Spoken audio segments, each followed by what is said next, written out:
Welcome everyone to our webinar today. Hopefully you don't have any problems seeing the webinar. Let me know if you do. We're going to be talking about maximizing military leadership value to the civilian workforce. Our presenter is Dr. Eric Wright.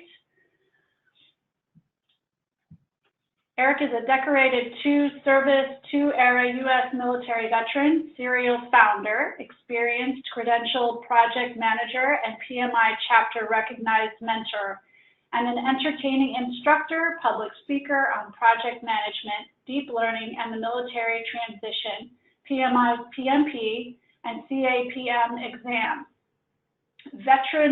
veteranpreneurship, and project manager development. He helps military veterans change their lives profoundly through project management, entrepreneurship, and AI through inspiration, translation, training, and placement. All right, Eric, over to you.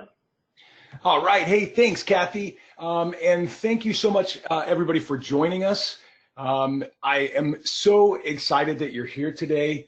That's because I'm going to share some fundamental things with you that corporate America knows, and that oftentimes thousands of the military veterans that I work with don't.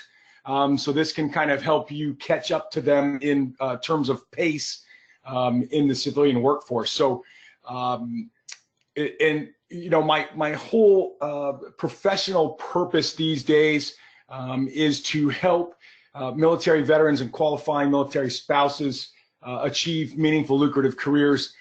Like I did following a 12-year transition. So I just don't want somebody else to take that long to figure it out.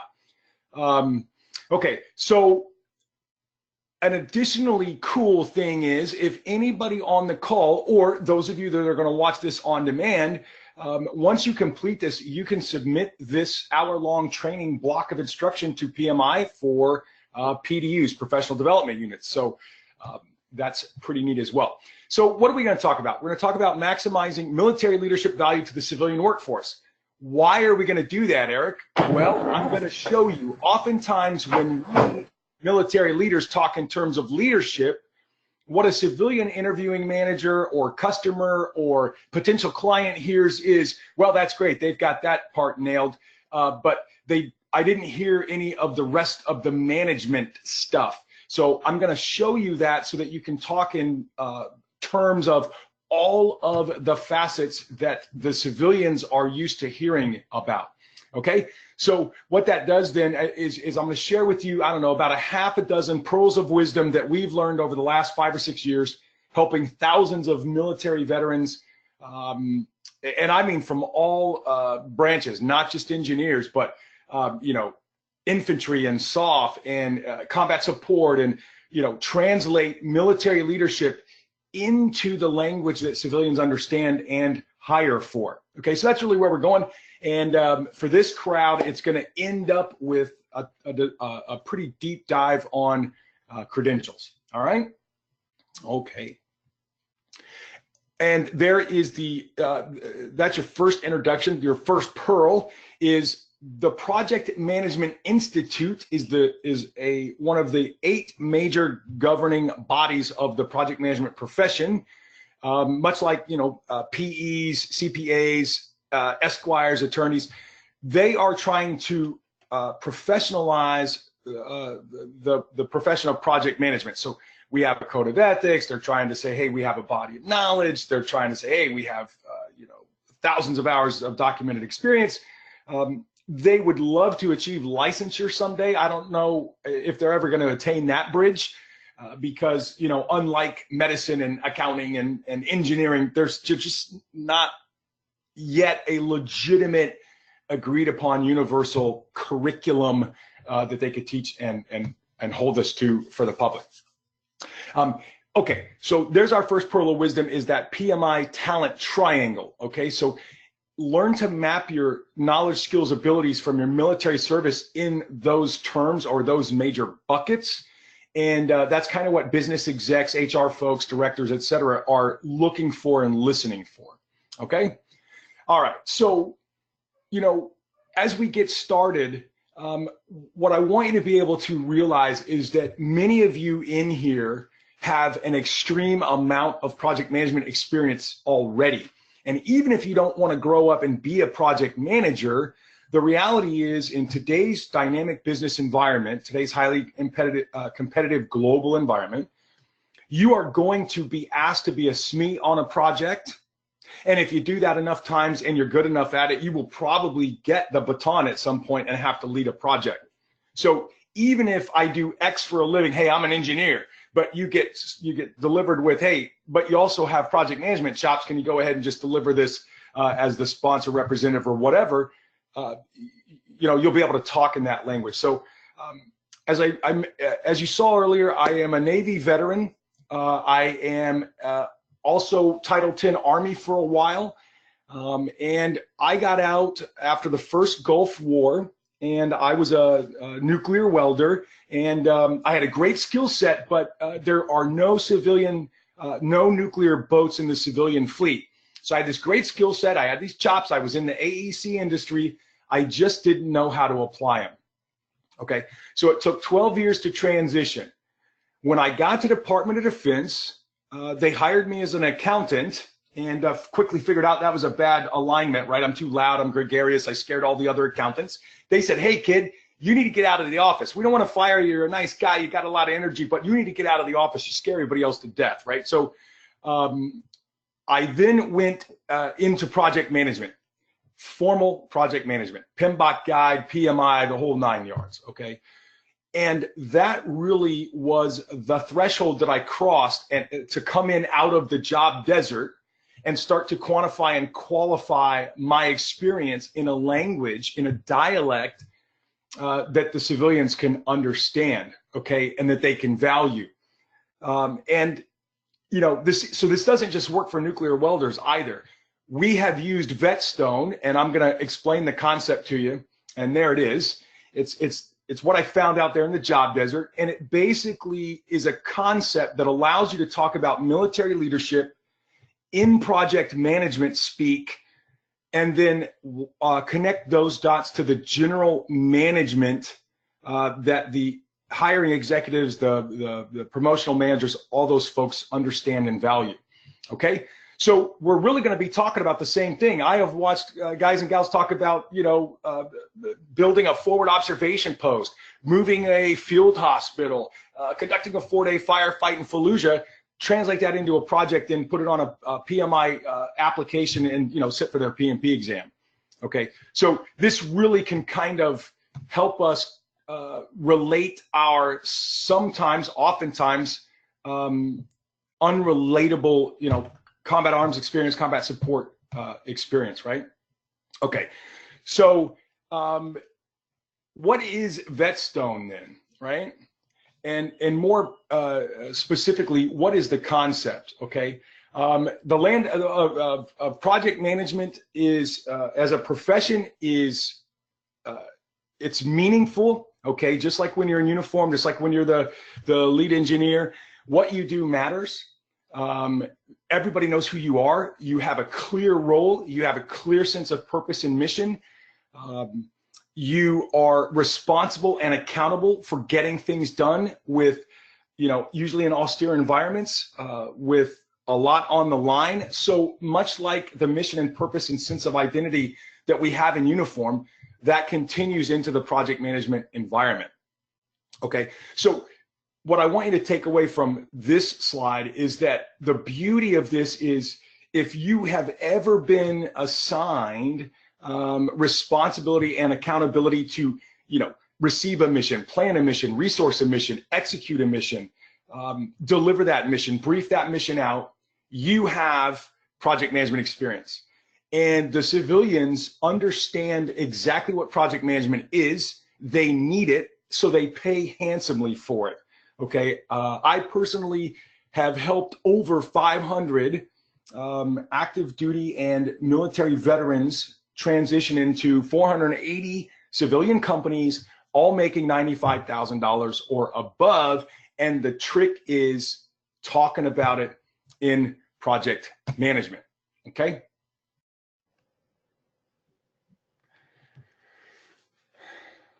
All right, so PM, land of milk and honey, and basically, you know, it's the universality here is what I want to highlight. Okay, it doesn't matter what your background is, your branch, your rank.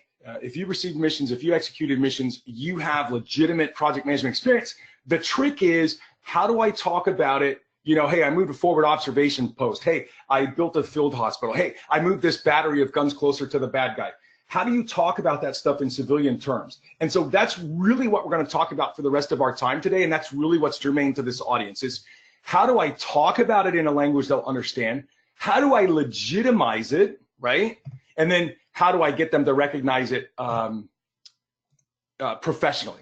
Okay, so that's our learning objectives then. So I'm going to show you the concept of Vetstone, and I'm going to show you how it can profoundly enhance the trajectory of your project management career. And it can do that in a couple ways. First is, you'll be able to talk about your missions and your exercises, but in terms of scope, requirements, risk management, etc. And a civilian will understand exactly what you're talking about and understand and be able to quantify in their own minds the value you're bringing them.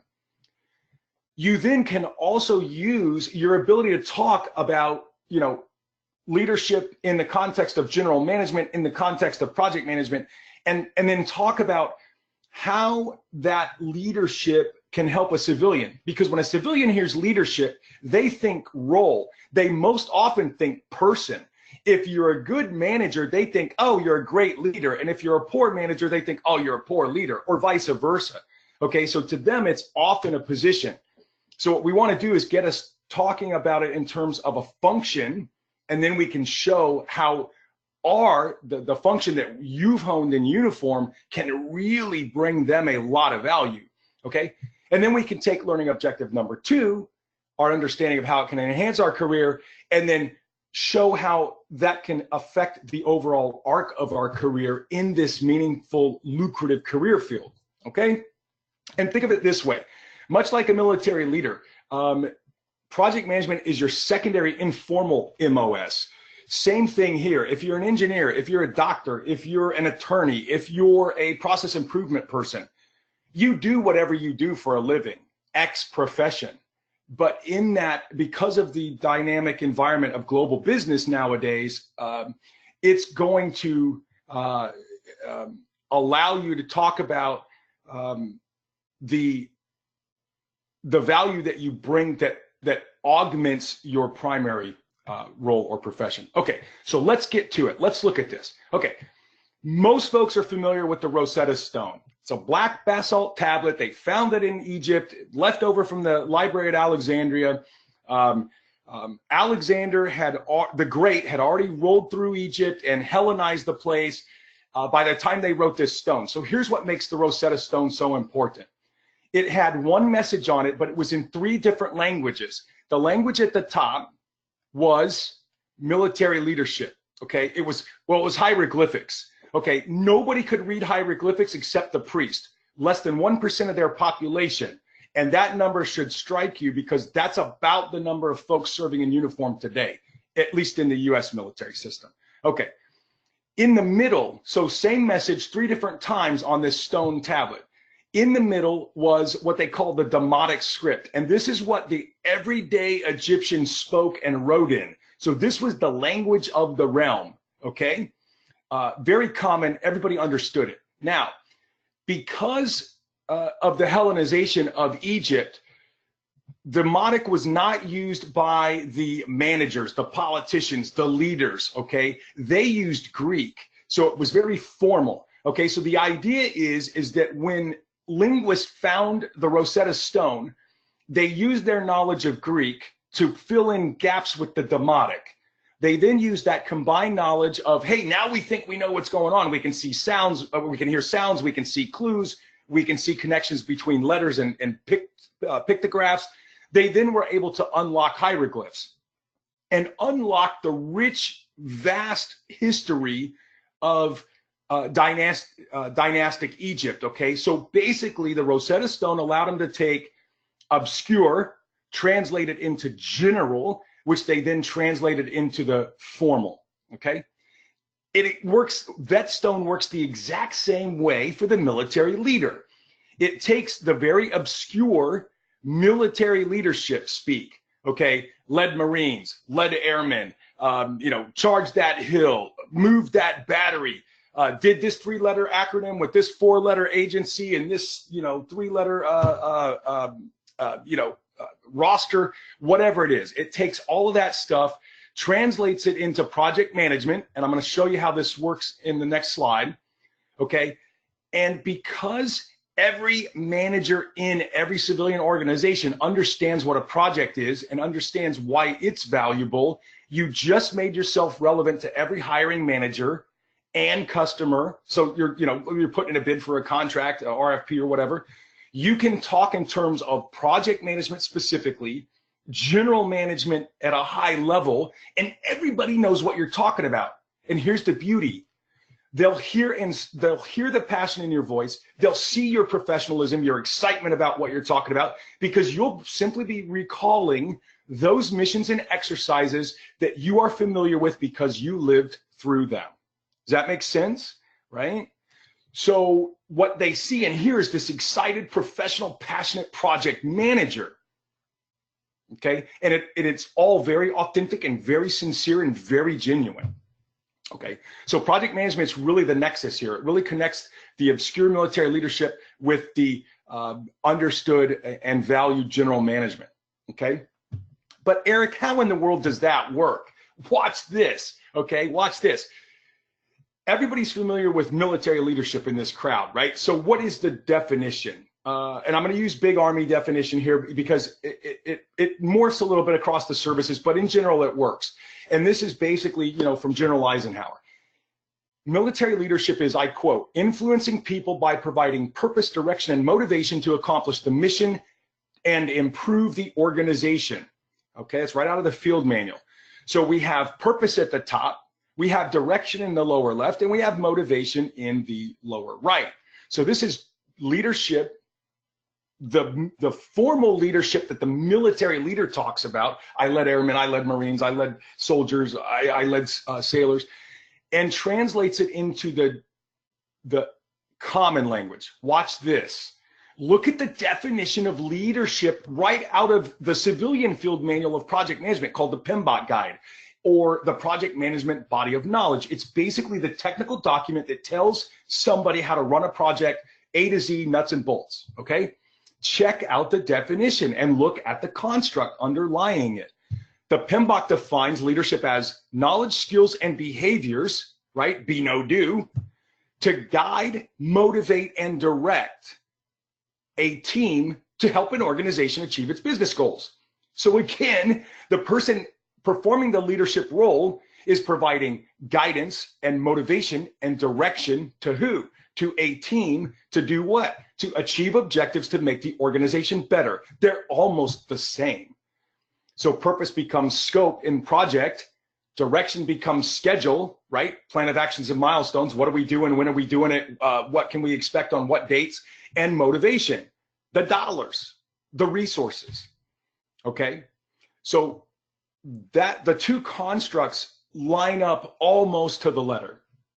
Okay, so now you can talk about, certifying your platoon combat ready or achieving physical fitness across your company or whatever in terms of, hey, I was managing the scope, I was delivering deliverables, I was running risk requirements and risk management, etc.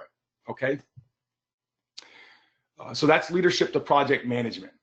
Now, how do we turn the project management then into general management? Okay, now I've worked with thousands of veterans over the last 5 or 6 years, and I hear from E6s to O6s often that they can't believe they got a letter of rejection to the first place they applied, that they can't believe they received a letter that says they're underqualified or unqualified.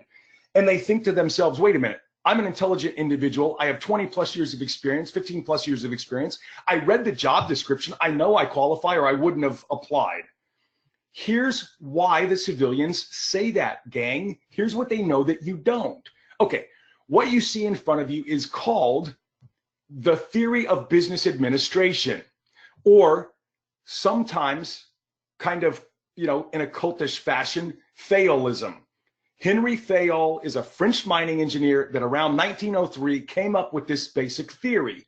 This theory is used across every organization of every size in every sector, private, nonprofit, and government.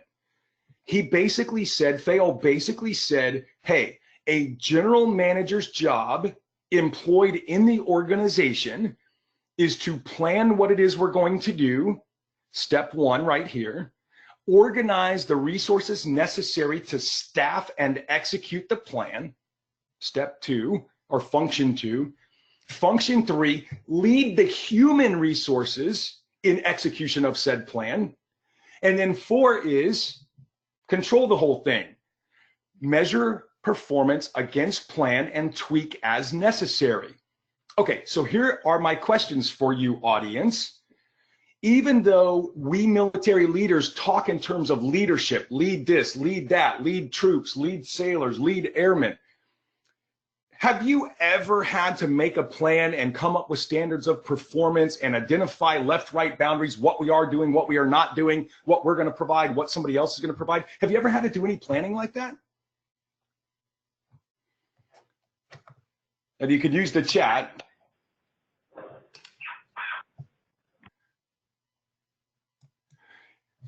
Okay, how about organization? Have you ever had to secure resources to accomplish a mission?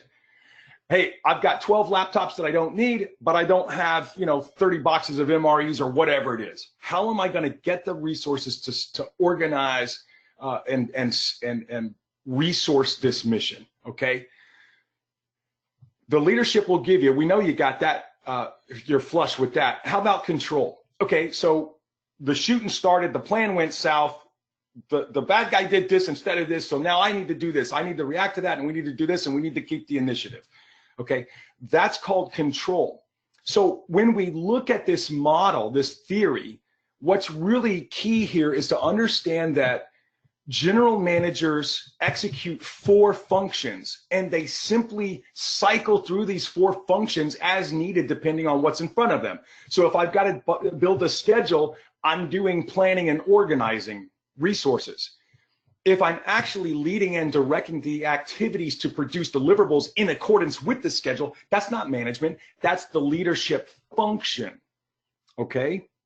Now, the reason in general press and LinkedIn and TV and workshops, the reason we hear about leadership versus management and, good leaders, love their people and provide support, and bad leaders are managers, right? They just manage things. The reality is, from an organizational perspective, that argument is moot, right?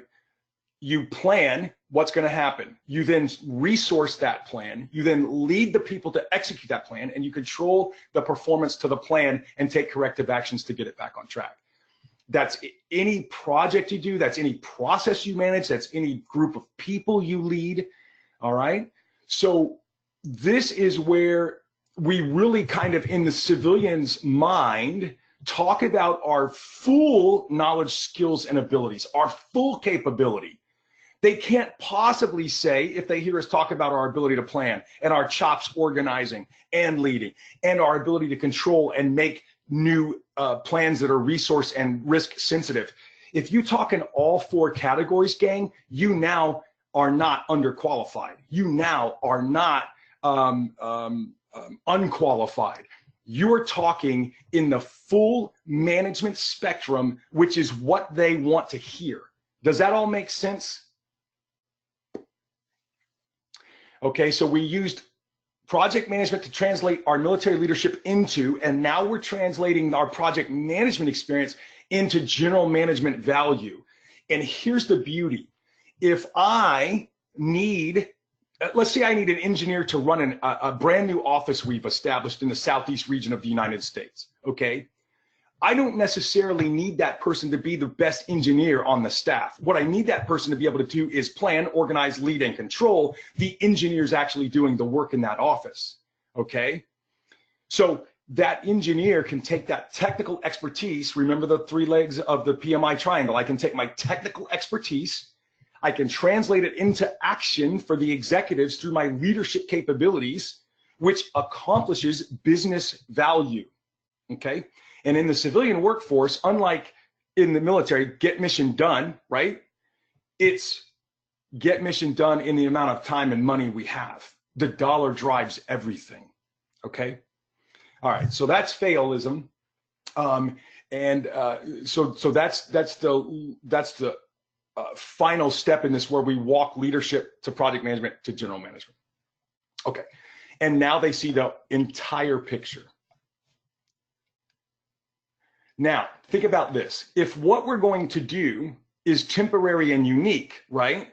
Move this battery, build a field hospital where there wasn't one, secure this perimeter, bulwarks, entrenchments, etc. That is a temporary undertaking to produce a unique good or service or result. Build something or modify something to create something new that did not exist when we started. And I love how somebody mentioned the word entrepreneur. I mean, the roles are very similar here. Create value out of what appears to be nothing but a disparate source of resources, okay? That's what military leaders do. That's what entrepreneurs do. That's what project managers do. So when we take the 4 functions of management and we add the pre-planning, i.e. the initiating, describe what we're going to do, get approval to do what we think we're going to do, secure initial funding to do what we're going to do, those are initiating things. When we're done with the temporary unique endeavor, we need to do all the paperwork and pay all the bills and make sure all the contracts, I's and T's are dotted and whatever, and audit the whole thing. Those are closing tasks. So what you've just done now is, if you add initiating and closing to Fayol's 4 other functions of plan, organize, lead, control, we now cover all the bases, gang. You can talk about project management at the tactical level. You could talk about process and people management at the strategic level. And you can talk about value achievement and strategic delivery, strategic plan execution at the enterprise level. You now are valuable to this civilian organization on multiple different levels, because your experience is both broad and deep. And it's presented in the language that they know and understand, that they've learned on the job and through college over the last 10, 15, 20 years while you were out defending the country, right? Okay, so now let's bring this home as we kind of close this thing out. Let's bring this home to, hey, Eric, what in the world does this have to do with SAME? What in the world does this have to do with credentialing committee? What in the world does this have to do with any of that stuff? Let's show you, okay?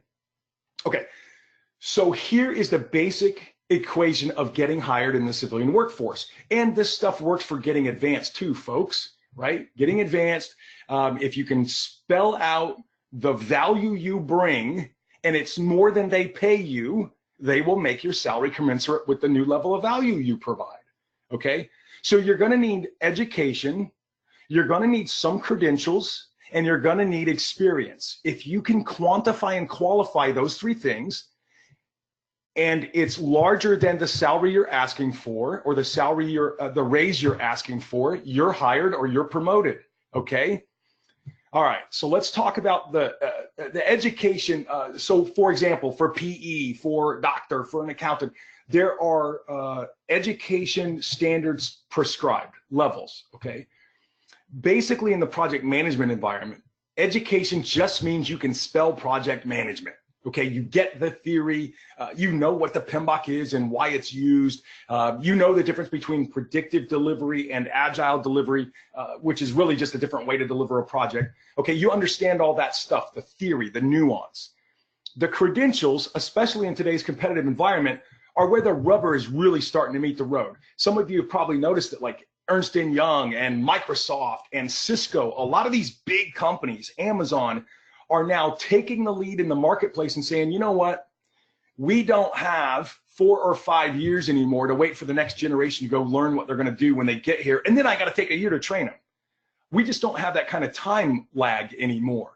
So professional credentials are really becoming one of the quickest qualitative, quantitative ways for professionals to be able to say to employers, hey, look, I can do your job, I can bring you value, and it's proven.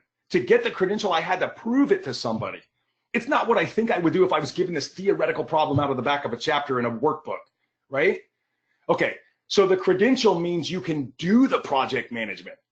All right, so I've labeled a couple here. The most common, at least in the US market and Canada to some degree, North America, is PMIs, or the Project Management Institute's PMP. That is the Project Management Professional credential, okay?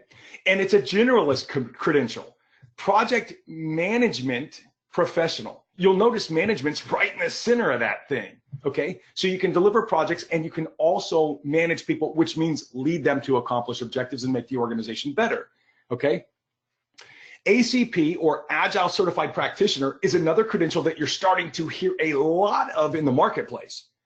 Now, from a purely practical standpoint, okay, the ACP really is just a different way to deliver a project. So you would use a predictive life cycle delivery methodology. So for example, go build a building. I don't need to build that and get customer feedback as I go. I know how to build a building. I've got thousands of examples and hundreds of thousands of pages of lessons learned. So I can scope a building up front, order all this stuff, build the stuff, inspect the stuff, do the walkthrough, hand somebody the keys and get the paycheck. Okay, that's predictive. The scope is clear.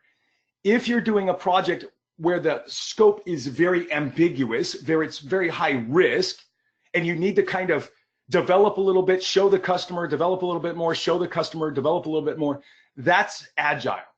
Okay, that would be the ACP credential. So think of the two different kinds of missions you can do in uniform. Okay, build a schoolhouse, pretty straightforward. Hey, do a search and rescue mission. We just had a bird go down. We haven't had comms in the last 3 hours. We got to go find it. Okay, that's going to be very ambiguous, very fraught with risk, very uncertain. We're going to have to approach the planning and execution a little bit different. It's not that we're not gonna plan. We're not gonna, throw all caution to the wind and have no requirements for how we're doing. We're gonna have benchmarks and phase gates and metrics, but they're gonna be more fluid, and we're gonna develop them as we go in concert with the end user, okay, with the customer. All right, so either one of these credentials can help you quantify your military leadership experience in the terms of project management. Why? Because PMI makes you present at least 4,500 hours doing project management, over 36 months minimum doing project management, before you even ever get to sit for the exam. It's a 4-hour, 200 question-based exam. So in the mind of the hiring official, if you show up and say, hey, I'm a PM, I have 2 pages of resume to prove it, and they see the PMP after your name, in their mind, especially if they're a lazy hiring manager, you're a project manager and you must be pretty good because PMI said so, right? That may or may not be true, but that's the prevailing thought. Okay, the last part, experience. That's where the first half of today's presentation came into play. You need to be able to first translate the obscure military leadership part into the known, quantifiable, and highly valuable project management part, okay? The part that everybody understands, all right? Okay, so that's the credentialing piece of it. Now, how does any of this knowledge help you? Okay, Eric, I get it. I know how to translate my military leadership experience. I'm gonna put it in project management, and I know how to talk in my interviews and my promotions in terms of general management, i.e. the strategic value I bring to the organization around here, okay? How's that gonna help you? Well, executives in the CivDiv think in time and they think in money. And actually you can reduce time to money, can't you? You're behind on the schedule, how are you gonna make it up? Pay overtime, that's more money, right? Hey, I can make the schedule go faster. How are you gonna do it? I'm gonna cut this corner, I'm gonna buy this cheaper material, I'm gonna come up with a new process to install it 20% faster, whatever. Time typically equates to money. So when you talk about your ability to produce in terms of time and or money, you win, okay? Because that's what the exec is thinking in. So if you make your arguments, if you couch your arguments and you make your cases in time and money, they don't have to do any crosswalking in their head. You present your case, it's in time and money, they see the ROI or they don't, they ask questions, you have an objective conversation, you win, all right? So you can focus on the bottom line. Now, bottom line, sometimes I say that and veterans especially are like, dude, what in the heck is a bottom line? A bottom line is actually the bottom line on a profit and loss statement. All the stuff you sold at the top is the revenue. All the stuff it took you to sell it are the expenses, minus the revenue from the minus the expenses from the revenue, and you end up with the profit or loss. That's the bottom line on that P&L statement. Okay, so when you, hey, my project contributes to this initiative, which contributes to expense control or revenue growth or increasing the bottom line, you now are talking about your value in their language in a manner favorable to you and the organization. And that's what executives want to see from their mid-level to senior level managers is, are you playing on the organization's team or are you playing on your team? If you're playing on my team and you're a force multiplier, you're worth a lot more money to me, right? Now, force multiplier is a term tough to explain to civilians often, but we all kind of get it from the military, right? Take 3 or 4 folks, highly motivated, highly dedicated, highly professional, highly trained, technically equipped. Man, I'm going to do the job of 15 average Joes. You know what I mean? Okay, so you're able to talk about your ability in terms of time, money, value, bottom line, doing more with less, okay? But still meeting the standard. We're not cutting corners and stuff here. We're not, you know, skimping on the results. We're still delivering at or above expectation, right? Okay. All of that I've been talking about leads them to get the generalization or the general sense that, hey, this person gets it. They're playing to win the championship ring. This isn't about a game. This isn't about an ego or an extra autograph. This isn't about a championship series. This is about taking the whole thing. This is about winning the ring. They're on board my team because the executives in a company, that's what they're all about, is how do we get that company to A, last as long as it possibly can, and B, be as profitable as it possibly can while it lasts as long as it possibly can. If you can talk about how you help them do that, you just made their jobs easier. And as they move up, you move up, okay? So they're going to recognize your strategic awareness. They're going to recognize your ability to communicate. And you're communicating very clearly and very concisely in a language they understand. It shows that you have cognitive ability. You're a critical thinker, okay? And that you solve their problems. You look like a very creative person. And in an environment, in the civilian workforce, typically, not all places, but most places, typically mediocrity is the standard, right? So if you can consistently deliver at or above standards, you already stand out. And now you're talking and thinking like them, man, you're head and shoulders above your competition. Why wouldn't I hire you? Why wouldn't I promote you? Okay? You're using your tactical prowess, your leadership, your technical capability to bring me business value back to PMI's talent triangle. This obviously will enhance your career. Okay, and there is that talent triangle. So on the left leg, you see the technical project management. On the right leg, you see the leadership, which is where this whole presentation is couched. And then you see that those two things, in my mind, those two things add up to strategic and business management value, the bottom leg or the foundation, if you will. That's why we're here, right? Just like in the military. No mission, no need for team. No need for team, can't do mission. Same thing here. No company, no project. If I deliver the project, I help the company, okay? All right, so in closing, let's open this thing up to questions. Let's make this a discussion now. If you ever need me, I am at that 888 toll-free phone number. I am also always available for your emails, eric@vetstopm.com. And I'm also always available to do direct messaging. I'll get out my cell phone number through direct messaging on LinkedIn, and there's how you find me. Okay, and I would also encourage this group, for those of you transitioning into project management, please check out thevpmma.org. It's a nonprofit that I just co-founded with another private organization, and the whole thing is industry-based PMs want to say thank you to our military veterans in a tangible way. Most of them don't know how to do that. So what we've done is created a platform where they come in as industry PMs and they mentor veteran project managers to help you develop that context that they were able to develop over the 20 years you were in uniform. Okay, Kathy, that is it. Time for questions.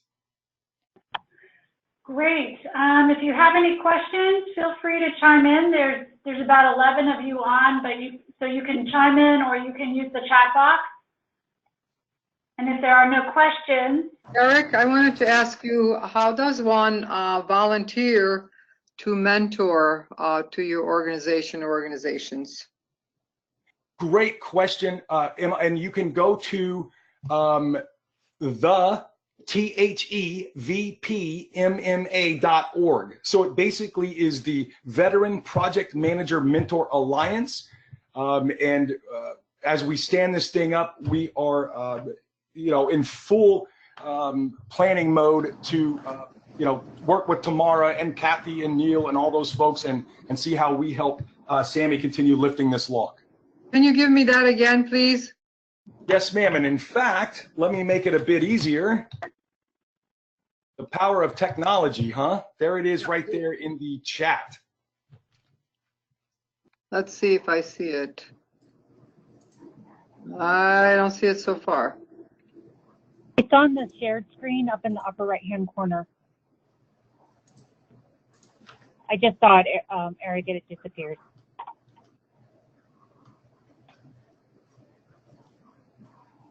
Okay, can you see it now? Just dictate it to me. Is the? Yeah, THEVPMMA.org. THEVPMMA? Yes, .org. .org, okay. Great. So there's another question. Somebody asked via the chat. I'm not military, but I am in a position to hire. What is one question I can ask potential military hires to determine their actual project management experience above and beyond buzzwords?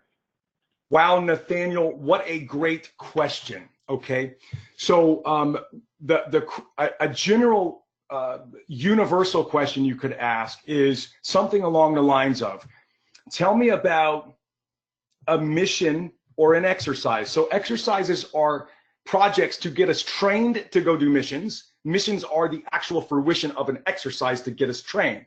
So you could say, Nathaniel, something to the effect of, tell me about a mission or exercise that you've done within the last 5 years, right? That had a really strange customer requirement, or what that you thought was in jeopardy of not delivering.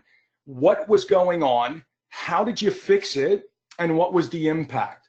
Okay. And as they start to tell you, you're listening for them to speak in terms of scope and customer requirements and communication requirements and resource constraints.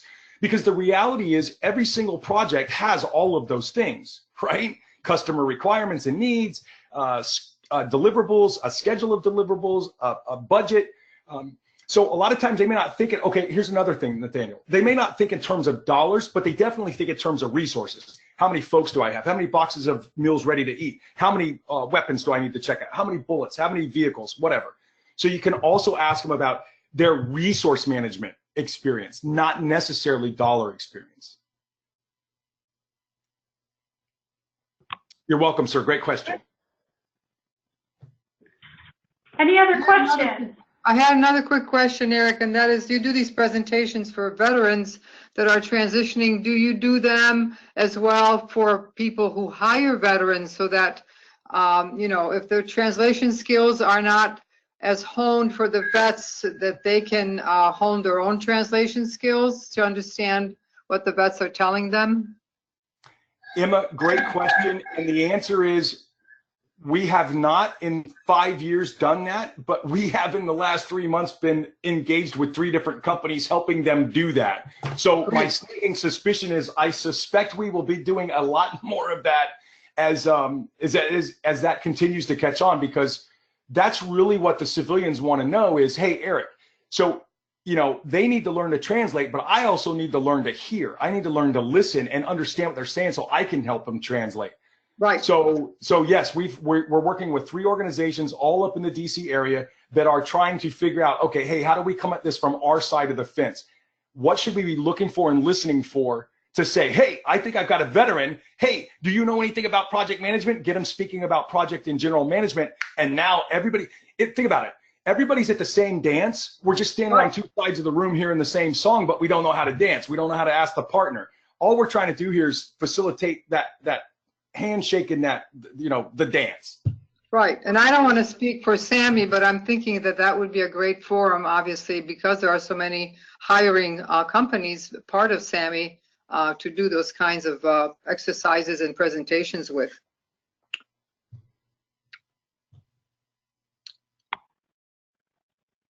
Okay, any other questions before we turn it over to Tamara Olson?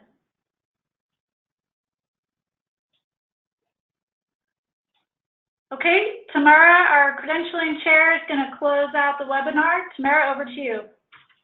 Great, thank you, Kathy. Thanks everybody for joining in, and a great big thank you to Doc Wright for providing this webinar. As you can tell from the interaction and all the information, there's so much out there. And as we morph these initiatives into the public and private sector, similar to what Emma brought up, in that the reciprocity of this information, we're pushing information out and we're bringing information in and we're connecting people together. And that's one of the primary goals of these webinars. So if you continue to have questions, feel free to send them straight to Doc Wright. He provided his information in the webinar, but you can also go to myself or to Kathy through the website from the community of interest at SAMI.org. And for those of you that are on, we also have our next regularly scheduled credentialing committee or community of interest meeting next week on the 22nd, I believe. So if you have no more questions, I'm going to go ahead and sign off and turn it back over to Kathy to complete the recording. Thanks, everybody. Thanks, Doc. Thanks, Tamara. Thanks, everybody. Bye. All right. Bye. All right, thank you. Thanks, Kathy.